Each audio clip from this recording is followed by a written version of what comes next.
Okay, today we're just doing a little short video on oil change for a BMC Mini tractor with a diesel 950 engine in it.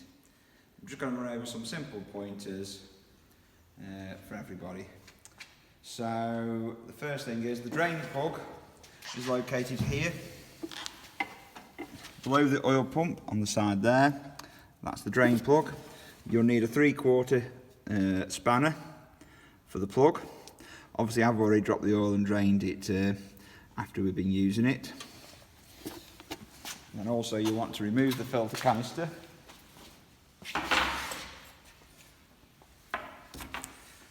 I've obviously pulled it off already for this video, but the filter canister's here. Once again, you'll need a 5/8 spanner, and this simply undoes and drops straight out. So what I'm just going to cover is what goes in the filter housing and how to put that together. So first thing, what I noticed is when we took the sump plug off, the edges are a bit chewed up on that. So we're going to be fitting a new sump plug. Obviously all these parts are available off the website, part number for the sump plug and the sump washer. The sump plug's 88G257 and the sealing ring is 6K638.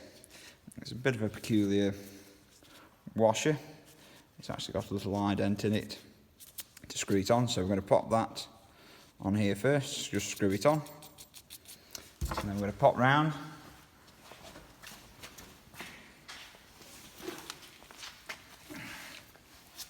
Just clean the surface. And we're just going to pop this back in.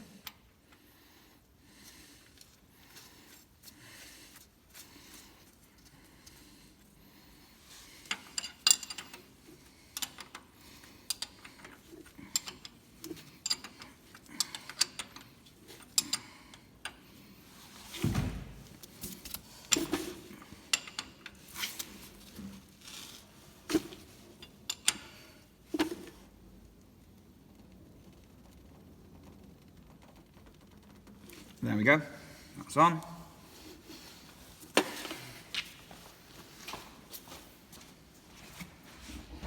Next, we're just going to look at the filter housing, because this is a common problem that all the bits and bobs get thrown out the filter housings. So, number one, the filter that we're going to use is a GFE 102. In the packet, there's always several sealing rings. This is because on different applications, different sealing rings are used.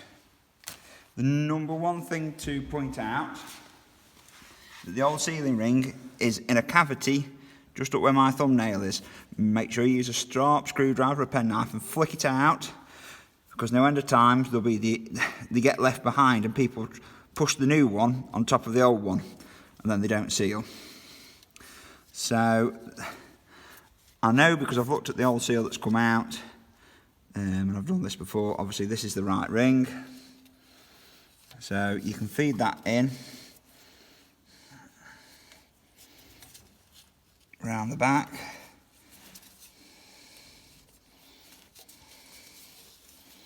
like that. There we go, that's gone into the cavity. So obviously these other two are now surplus. Now we're just going to look at the actual filter canister itself.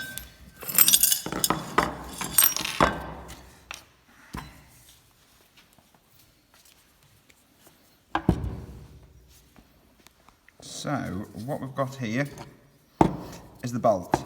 Now there's a seal O-ring that you can see there. That'll want replacing. And then internally you have a spring, followed by a washer, followed by a felt washer, which we're going to replace, followed by a cap, followed by a clip to stop it all tumbling apart. Now I'm just going to get the little screwdriver to flick that sealing ring out.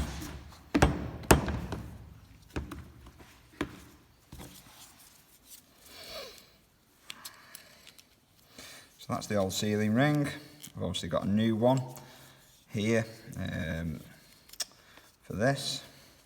I know the two seals that are going in here, there's a rubber and a new felt, which are there. So they're the old two.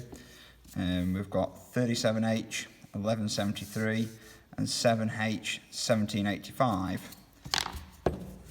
Once again, if you go on the website, there's links to all the parts. So, first thing, sealing ring goes on the pin. Obviously I've removed the old one. There will be a tight fit just going on when they're new.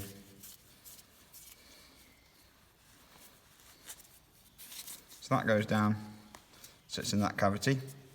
Obviously without the sealing ring, it's not going to seal on the bottom of the canister.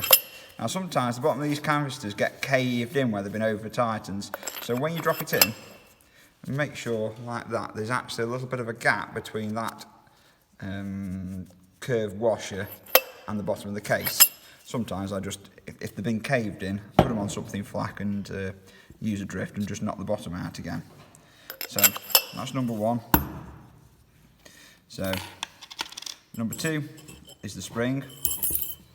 Then it's the flat washer. Then it's the fibre washer. Then it's this cap. Obviously that's the way it goes in. And then it's this clip. Now all the clip does is just pushes on the shaft.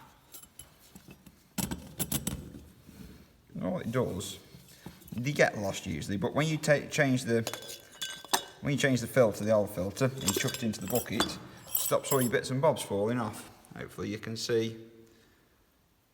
But the usual case is this clip goes, then all the gubbins go in the bucket, and people change the filters, and the filters are just floating around in the canister. So we'll pop the filter in, now like that. As you can see, the edge of the filter is proud of the canister, so when we clamp it all together it's going to pull up.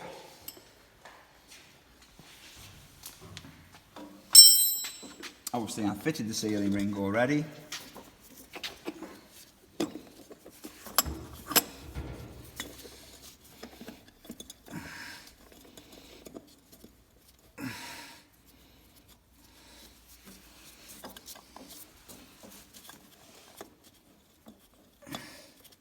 You have to be careful the sealing rings don't fall out the top, otherwise obviously they'll leak, and just make sure as you're pulling it up with your fingers that it's, you know, located correctly within the filter head.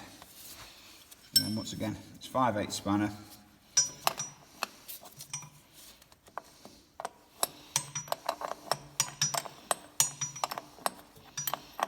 Just nip it up. Obviously you can always tighten it up a little bit more. If it leaks, don't go mad.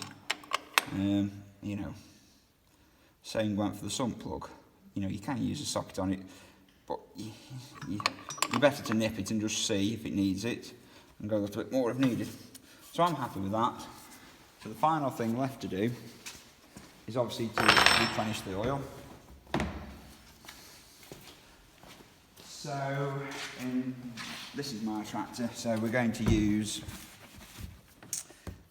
SEA 40, which is the classic motor grade. It's low detergent, and these old engines quite like it.